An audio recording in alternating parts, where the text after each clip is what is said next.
Now, would you help me enthusiastically welcome our first speaker, Bret?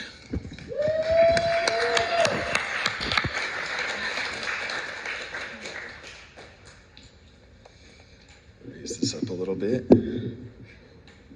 Oh, that's it. All right. Oh, okay. Hi, everyone. I'm Bret. I'm an alcoholic.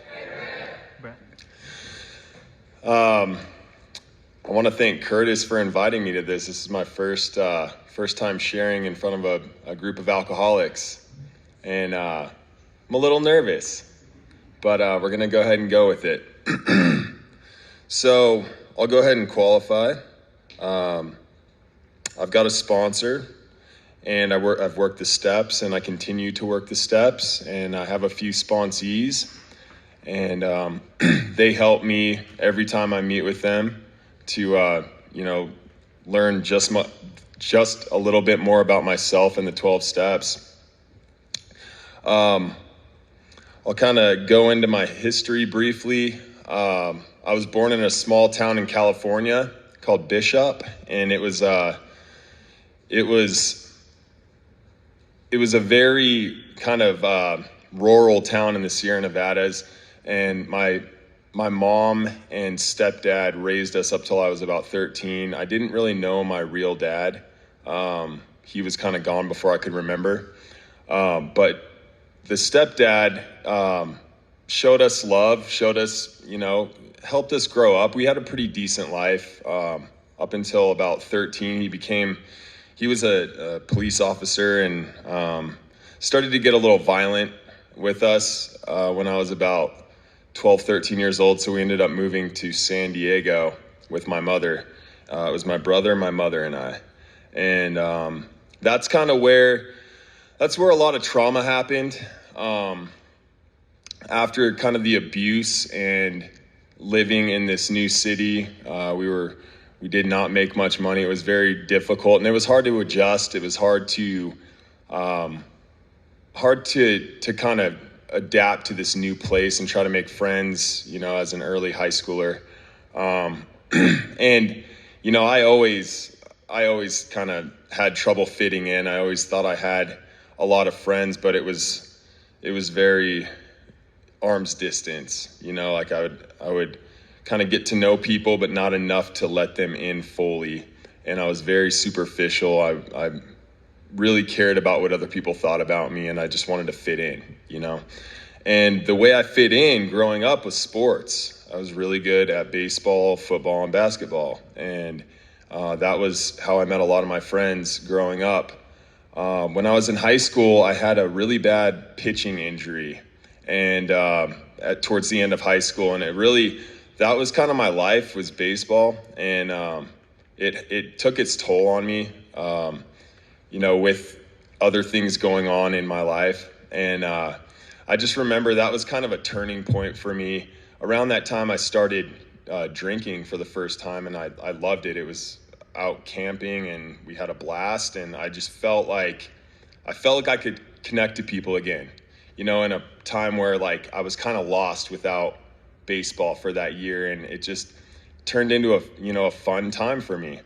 And I was always pretty disciplined in school and definitely wanted to get somewhere in my life. I didn't want my kids one day to have to go through what my brother and I did. And I just wanted a better life. I wanted a better life for myself and for anyone that would be part of my family one day. So, being lost, kind of trying to find myself towards the end of high school and into early college, I decided to go for my civil engineering degree and got into San Diego State, and I did really well. School was kind of my addiction at the time, but I also, that was also the start of alcohol use kind of spinning, not out of control at the time, but it was definitely, I needed to have my time, my fun time. And over time, I got a good career job, got set up in the career and everything, and started doing really well for about when I was 26, I became a project manager and I moved to Virginia Beach. So I'm in a new coast, a new unfamiliar area again. And how do I get to know people? I go down to the beach and just get drunk a lot. And I remember being like 26 or so, and I wouldn't buy alcohol in the house because I had this feeling. I was like always scared that I would become an alcoholic. I'm like, man, if I drink during the week, I might become an alcoholic. Or, if I buy beer at the house, or if I drink on the weekdays. So, I did all that stuff that the big book talks about, where, I tried to kind of cut back and just be a little vigilant on my activity with alcohol. And over time, I advanced more in my career. I took on a lot of stress at a pretty young age, and I just decided to I just kind of separated myself from family and I separated myself from all close friends. And all my friends, everybody around me were drinking buddies or professionals that I could gain something from material-wise, or have a good experience. And I had some really good times in my 20s. I did enjoy life for a while, and it started to spin out of control. My obsession with material items, my obsession with alcohol, my obsession with just my perception, or what I thought other people were perceiving me as, kind of my status. Those were all behaviors that were starting to spin out of control. And I remember it started to get bad around, I got a DUI this was probably in 2017. So I was in my late 20s, and that's kind of where I first was introduced to AA. They made me go, you have to go to 3 meetings. And I was the guy that in the back that would just leave. And I didn't think I had a problem. I'm like, I have a job, everything's good, I'm fine. I just, got caught drinking and driving. Little did I know that that alcohol was starting to become my solution to all these problems I have in life. And the misery kind of started at that point. I remember being ashamed of having the DUI, being ashamed of having to go to weekend jail, and just the embarrassment of not being able to drive to go hang out with friends, and drive my girlfriend places at the time. And I had to get rides from people. And I started drinking at home. That was when I started drinking by myself. And over the next few years, so this would be just prior to COVID, I was becoming a frequent at bars. I would go out every night pretty much. And it was, I'm trying to juggle the career and juggle, my social life. And I remember just, I remember when I first came into recovery, I would blame COVID for, the alcoholism, but it's not true. I mean, I've had it all along. And it's funny when I look back how much it progressed over from 29 to 34 years old, that 5 years, just how fast it progressed and how miserable I got. And, during COVID, it obviously, I'm kind of forced to isolate. Not that I hadn't been isolating before. I was pushing friends away. I was, just saying mean stuff. I was just mean. I was saying things that normally I wouldn't say. And alcohol was becoming my best friend. And after COVID, I had this great job with a great company.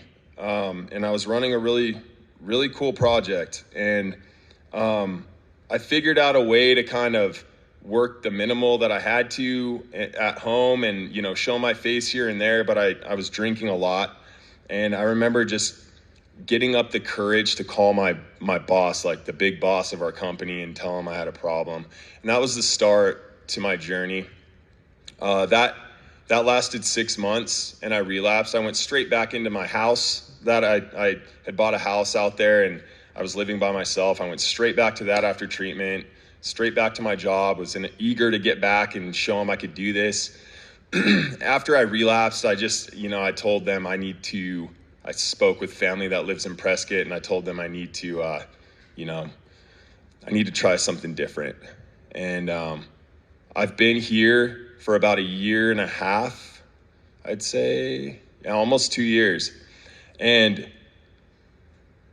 I would like beat my head into a wall in the beginning going like, why can't I just figure this thing out? I'm a pretty bright guy. Like I usually can figure out problems, and I can't do it by myself. And I've relapsed multiple times. I've been to multiple treatment centers by now.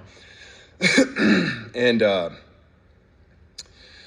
this last go around, this last relapse I had, which was about 9 months ago, was my rock bottom. I have done things, I had things happen during that relapse that I never thought would. And I honestly thought like life as I knew it was kind of over. That corporate style life that I had, the material stuff, I sold my house, I got rid of everything, and I'm starting over now.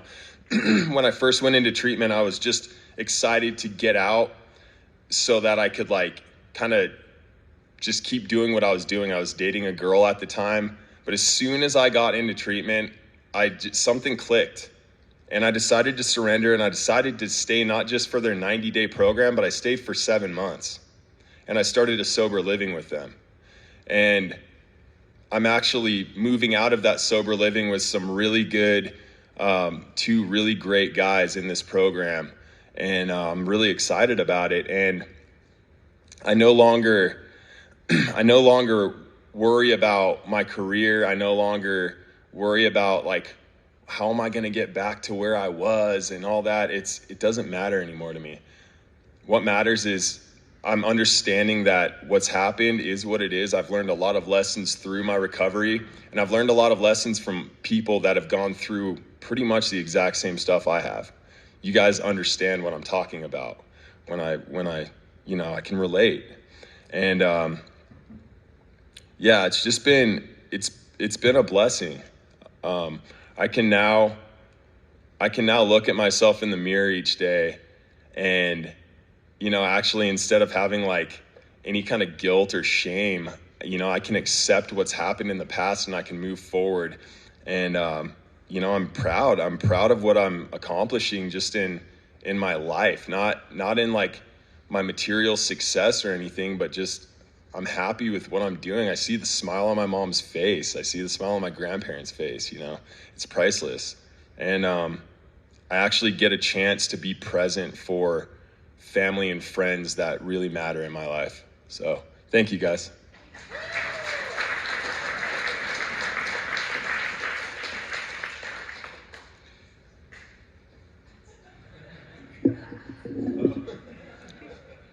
Thank you, Bret. Great job. Now our second speaker is our treasurer, Bella. Please give Bella a big hand. Back up. Okay, I'm not that tall, so Mike, can you move back down? I can't use this thing. Come on. Hi, everyone. I'm Bella, an alcoholic. Happy Wednesday. Thanks for having me. Curtis, thank you for asking me to speak. He asked me yesterday. I have thought about speaking up here 0%, so I'm very grateful to be here and to allow God to help me to share my experience, strength, and hope with all of you today. I got sober on December 3rd, 2021, so I have like 22 months sober. I have a sponsor who knows she's my sponsor. I work with sponsees when they feel like calling and feel like doing the work. And I actively participate in service in this program and love the people that I've met and love the community I've built. I am firmly under the impression that I was born with alcoholism because I was born with this thinking that I was different than everybody else. My thinking in my head led me to drink, and that was my solution for a long time until it didn't work anymore. Some examples of how I think alcoholism participated in my life before I even picked up a drink. When I was like 5, I would drink like the red bug juice. I don't know if any of you know what that is.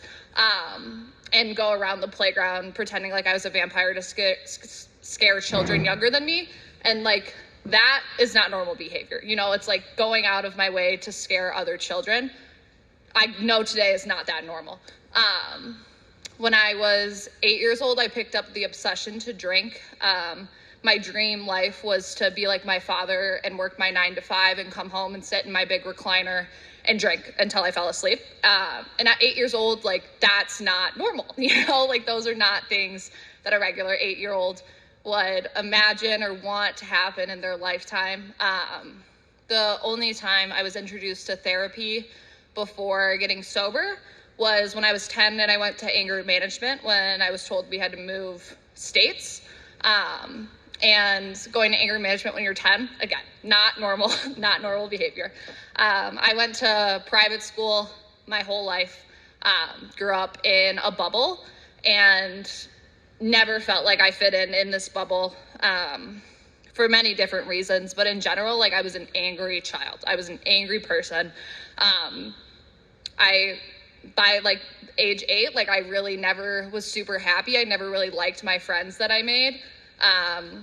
And also in my moving, I often got asked if I was a military brat because my dad and I drink and think the same way. He does not identify as I do. But we drink and think the same way in that cycle. We moved around a lot due to an angry man needing different career paths. And, you know, like, that's the best way. We do geographics. We moved from Michigan to Texas, Texas to Vermont, Vermont back to Michigan. And those geographics is like what I was accustomed to, what I loved. I loved being able to go to a new state and act however I wanted. I picked up a great representative. I was able to get along with all people I met because I moved around so much and could fit the character that I needed to in whatever situation I was put in.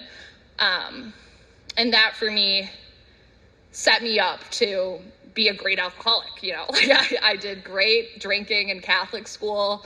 I did great when I got in my drunken car wreck at 16 and acted, you know, sober. I don't know, didn't get breathalyzed, which I don't know was God's gift to me or God's punishment. But in that accident when I was 16, the biggest thing I was focused on was not the other people involved, was not like my own well-being or the danger I put myself in. I was extremely concerned my parents were gonna find the nicotine vape I had on me and I would be grounded for the rest of time. Which is like, that's the alcoholic thinking that I have. Like, I am only concerned with myself. My alcoholism tells me that I'm not enough or I'm the best of them all. My alcoholism tells me that, you know, like, I don't deserve these people or these people don't deserve me. Like, my alcoholism goes so far left and so far right to tell me everything that's wrong with me and everything that's wrong with the world, which routinely results in me hating every single human I came in contact with. As I said, I was very angry, you know, like, I was a very angry person. My drinking started when I was heavily drinking at age 14, and I got sober when I was 18 years old. And the disease is a progressive one for sure. In my 4-year span of drinking, it went from, you know, like simple, nice cocktails to drinking a handle a day. By the time I got sober, I was full DT, and spent way too much money on booze and cigarettes, was seizing, hallucinating. I didn't eat for, you know, days on end, weeks on end, and was extremely miserable and hated my life and hated everyone around me. But I was so stuck in delusion. In the end of my drinking, I convinced myself that there was black mold in my dorm. I was told by the doctor I went to I had bronchitis, pneumonia, and COVID at the same time. My organs were just failing. Like, that was not what was wrong with me. I constantly got in fights with people, with walls, with the floor. You know, like, I went to a bar to sit at a bar stool and stare at the wall and drink what I wanted to. I didn't have any interest in interacting with other people around me. If a girl or guy looked at me like slightly like raised eyebrow, like, I was going at him. And like, again, not normal behavior, because the world doesn't actually revolve around me as an alcoholic. I just think it does. I was intervened in December of 2021, and my mom flew to Louisiana to come to my dorm, and like nowhere in my mind was I under the impression I was going to get intervened, like at all. My mom found me covered in my own piss with a bottle next to my bed in the clothes I had on the night before, no phone, no wallet, just the usual routine. Like this was an everyday thing. But my mom came in the room. I reluctantly left with her to go to this hotel, went in the bathroom, and came out to see this woman covered in tattoos with neon orange hair sitting in front of me. And I was thinking to myself, I was like, how does my mom have a friend? My mom is extremely traditional. That's the best word I'm going to use. So seeing this woman sitting in front of me, I was like, how does she know this woman in Louisiana? That's so weird. This is crazy. Look, my mom's being progressive. And I started talking to this woman, and she asked me how I was feeling and what I was doing as I was like shaking like a leaf. And I was like, I'm so good. I'm really good. And she gets into the spiel, and then my mom and dad on Zoom starts reading letters. And I realized that I'm being intervened on. And I'm sitting there the whole time like, no, I'm not going to rehab. It was threatened like years ago. I was like, I'm not doing it. There's no way. And when it was time for me to be asked if I would go, the only way I can explain it is that God came in for me and said yes and kept my mouth shut for the next 8 hours. Because as soon as I said yes, I was like, what are you doing? Like there was no part of me that wanted to get sober or thought I could get sober.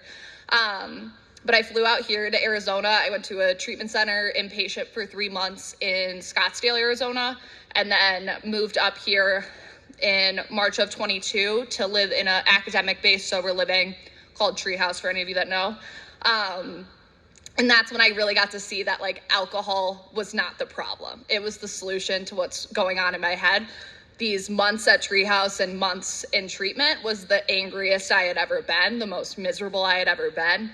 Because if you're really alcoholic, when you get sober, things have to get worse before they're gonna get better. Because if I could just put down a drink and carry on about my life, like I would not spend every evening in an AA meeting, let alone come on stage and talk to you all. Like not the thing for me.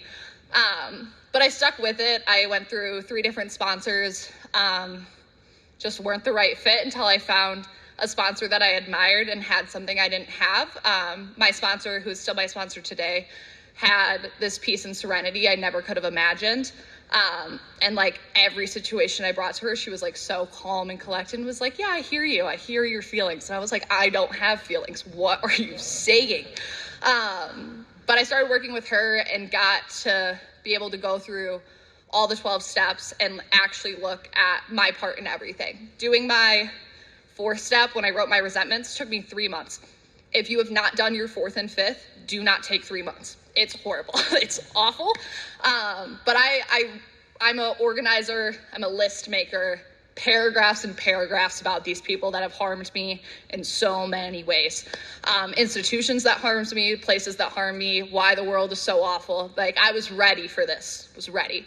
And when I had to put down my part, I was like, yeah, like it sets us up so well to be able to just look at everything that had been done to us and how it affects my personal relationships, my sex relations, my security, my ambitions. It sets us up so well to be able to look at how it affected me and flip it and see how I affected other people. So when I did my 5th step, that took 8.5 hours. My sponsor asked me if I saw the pattern in my behavior. And I was like, oh yeah, like I'm an egotistical, narcissistic asshole that treats people like shit because I'm selfish and dishonest and have no sense of self whatsoever. And I'm saying that like I'm so proud to say that today, so beyond proud. I know it sounds very negative, but to see the defects that I have and be able to constantly work on them and try to be a better person is something I never imagined being able to do. So I finished my 5th step and moved on through the rest of the steps, was able to write a very long list of character defects, very long list, and slowly try and turn them over. One of my biggest character defects is control. I'm a control freak to my core. And that's one I turn over pretty much every single day because like I always want to live in my will and not God's will, because I think that God has some evil plan for me. My alcoholism thinks God has some evil plan for me, when in the reality, like, it's my own alcoholism, my own will that puts me in these situations that sets me up for failure.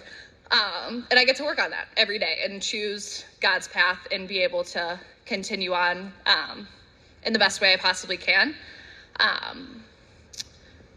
I think once going through the steps and starting to work with other women, it's been such a gift to be able to share the message to the best of my ability and be able to build these relationships with women and have like friends. And like, I just spent the last 2 months in Michigan, where my family is. My sister's in South America right now, but I was with my parents like one-on-one for 2 months, and I think we like argued twice, which is like insane, because I used to like convince myself I was adopted because I refused to be birthed from these people. But today, like, I got the opportunity to go back home for 2 months. My mom was diagnosed with stage 4 metastatic breast cancer in January of 2022, which is a month after I got sober, which to me is the biggest God shot of them all, that I get to be sober and I get to show up for my family in the best way I can. And in those 2 months at home, like, I got to know my parents as people, not as parents. Like, I got to see them as loving human beings that love me and I love them. And being able to build any sort of friendship with them has been such a great gift. And I will be going back in a couple weeks to be with my mom. She's in hospice right now. To be with my mom through the rest of her life. And like, that is all I could have asked for in sobriety, to show up for my family, show up for my friends, bring God in. And that's all I could ever ask for. And I'm very thankful to be up here. Thank you, guys.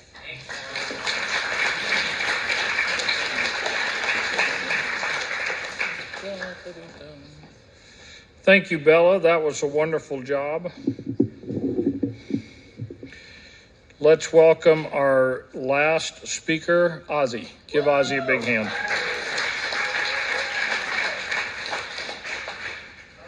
All right. Hey guys, I'm Ozzy. I'm an alcoholic. Okay, before I get started, I got two things. By a raise of hands, who here experienced God's grace today? There we go. All right, cool. And the second thing I want to bring up, man, is how honored I have, through God's grace, right, to have such an amazing fellowship. And I just want to share this because it was just a great kick. You know, we're all at dinner. We all get dinner at Chili's. If you ever want to join us, best time ever.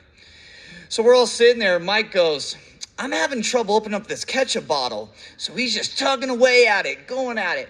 Then Tamara's like, hold on, let me see that. She's like, I've been doing boot camp, working out, and she's just going at it, twisting it. She's like, I can't get it. I'm like, hold on.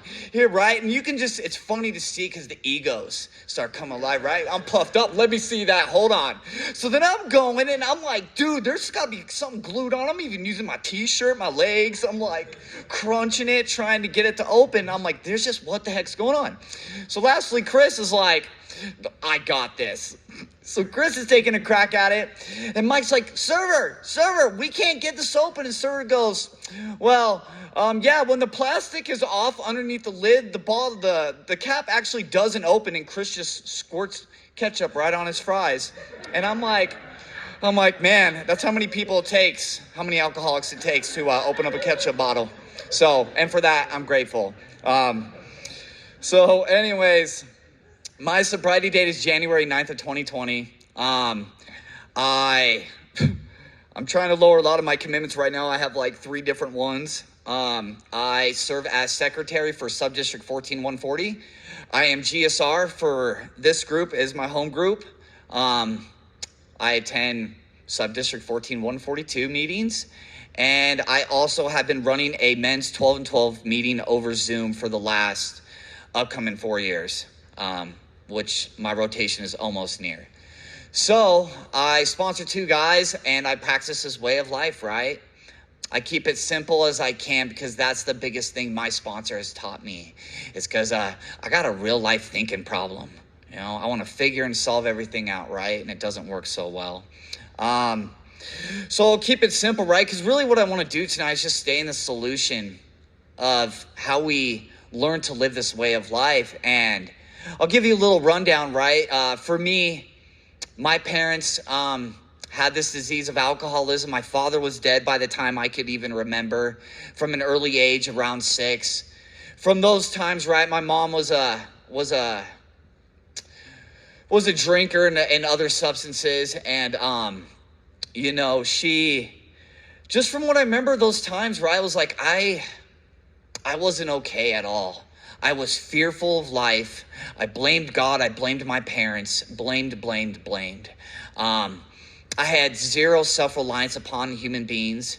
It was me versus the world. And that's kind of just how it was, and I'll give you a quick example, right? But like for me, I used to live next to a high school where we lived, and there'd be a crosswalk, and I was the kid. I was so scared.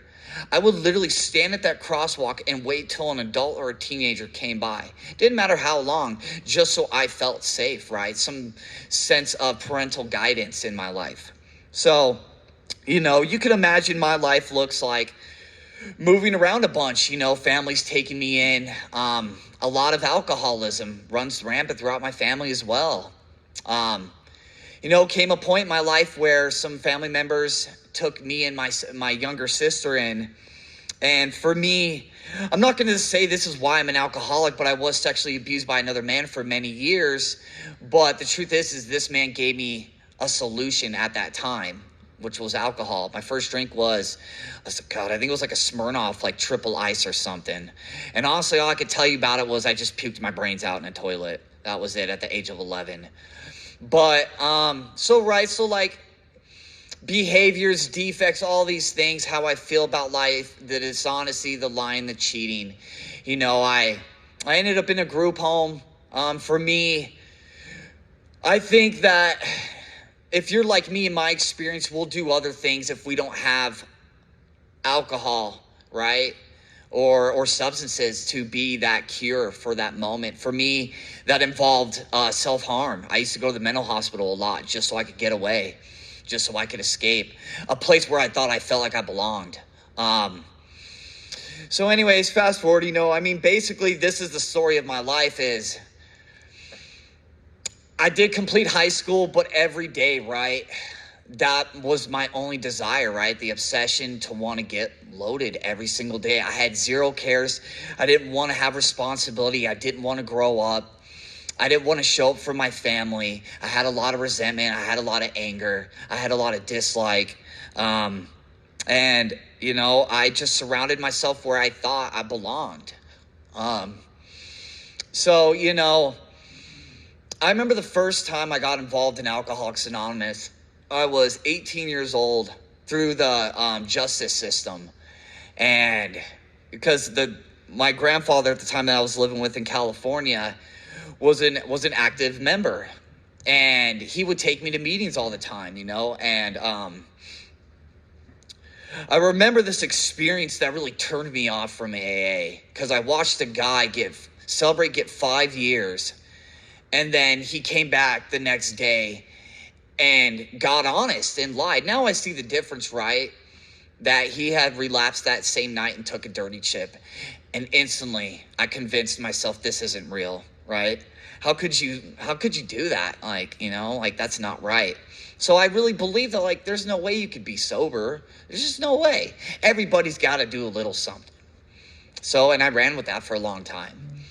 Well, I got an opportunity to move up to Prescott, Arizona. For me, it was really just, I'm not the problem. The town, the people I party with, the raves, whatever it is, right? So I moved out here. I got a job in the food service industry. Yeah, food service. Anybody knows that's a great place for an alcoholic to hang. Yeah, because you just think you're like everybody else. You get off work, you go have a couple drinks, and maybe you might go rage down on Whiskey Row, but to my extreme, right, it's never like that, I'm too drunk to even meet up with everybody by 6 o'clock. And I continued to do that for years. My disease progressed, and excuse me for saying this, but I say this for the newcomers, right? But ultimately, in the end, my solution in life was really alcohol, meth, and heroin. And why I say that is because our third tradition says that the only requirement for AA membership is just a desire. So I say that to the newcomers, right? If you feel you don't belong. But, so yeah, man, it progressed. I wasn't able to show up in life. I gained more responsibilities. I had a daughter. That was really like the biggest responsibility that I wasn't totally 100% incapable to show up for. I had no idea how to be a father. I didn't even know what it meant to be a father then. I was stuck in Ozzy world. So as time passes, I find my place living homeless in Prescott for about 2.5 years. I've tried everything, tried every plan, still convinced my way will work. Just one more try. I can do this, and then I go to the bar and I drink again, and then I'm back at the same place where I used to be. Just my life's truly unmanageable, and I'm powerless over this disease. So I love how, in my experience, I liked to take advantage of AA, because I remember the homeless shelter used to host AA meetings, and if you attended it, you got guaranteed to get inside the shelter for the night. And I thought, man, what a great way, so I don't have to sleep outside. And now that I look back on it, right, it's just this experience of God pushing me towards a solution, right? Power greater than me, but I can't see it then. So, I tried it a couple more times, tried it my way, finally failed, right? I found myself in a hotel room, and my experience looked like just a wave, like a big train of realities came and smacked me into my head. And I saw it, it was every time I tried to stop doing this, I would go have a drink. Well, what would happen when I'd have a drink? This would happen, or I would do this and I would do that. And I was like, dude, I cannot get out of this cycle, can I? And I finally admitted it right then and there. I was like, because I had this idea, I wanted to live my old life. I wanted this old life back, like what Ozzy still wants to do. And I finally told myself out loud, I wanted a new way of life. And I didn't know what that was going to entail, right? I don't think any of us do when we come in here, man. You whip away my baba, I'm just a terrified child. Really, man. Like, if I could explain it like this, like, for anybody who's ever been on a computer and just played The Sims, trust me, you inserted me into life butt naked with no skills. No charisma, no relationship skills, no talking skills, no friends, no nothing. That was my life when I got sober, man. And so, on January 9th, 2020, I went to a beautiful sober living. That a couple guys who showed me this way of life, guys who really taught me that everything that I did was my way of treating this spiritual disease, right? Because if you'd asked me when I came in, I just thought I had a problem. And I actually got kind of resentful at them. I was like, oh, what do you mean? It's not a problem. Like, I was offended, jeez, man. So I want to talk about this real quick because I think it's important, is that AA's 12 steps are a group of principles, right? Spiritual in their nature, which if practiced as a way of life can expel the obsession to drink and enable the sufferer to become happily and usefully whole. Yes, that has meaning for me. I've probably read it about 500 times or more. So I actually wrote notes because I want to talk to you guys about what are those principles, right? Because that is really the AA way of life. And I think it's important that we continue to practice these to the best of our ability. So, step 1, we got honesty, right? We be honest with ourselves and the nature of our disease. Step 2 is hope. Well, I see that if it's working for them, maybe I can just have a little bit of hope that it might work for me today and the day that I live in. Surrender. I am no longer in control. Things cannot go my way. When they go my way, it doesn't work so well. So maybe I'll trust today that this higher power has my best interest, and you guys as well. Step 4, courage, right? To walk fearlessly through what I am about to find out about myself, to stand face to my fellows and, discover the real truth. Step 5, integrity, right? The value of being honest to another human being, sharing those deep, dark secrets, getting everything out, letting the world know and God that I can join you finally. Step 6, willingness. Am I willing to become a changed person? You know, I just want to talk about that real quick, but that was a hard one for me because I still had a lot of ideas. But step 6, right, is the character that I came in with and that I still portrayed for a few years in my sobriety kept me miserable.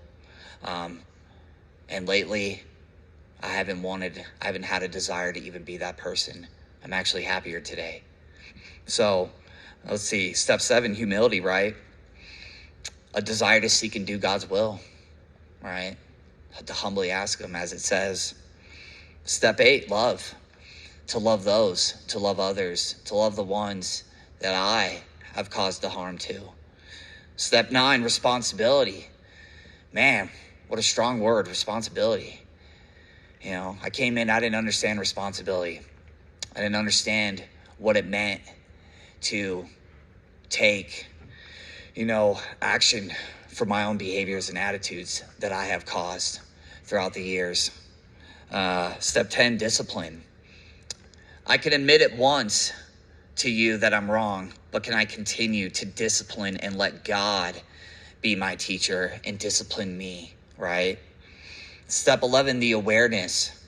Like I talked about earlier before we began, where do I see God's grace and God's love and God's mercy work in my life today? Where do I see the beauty and the clarity?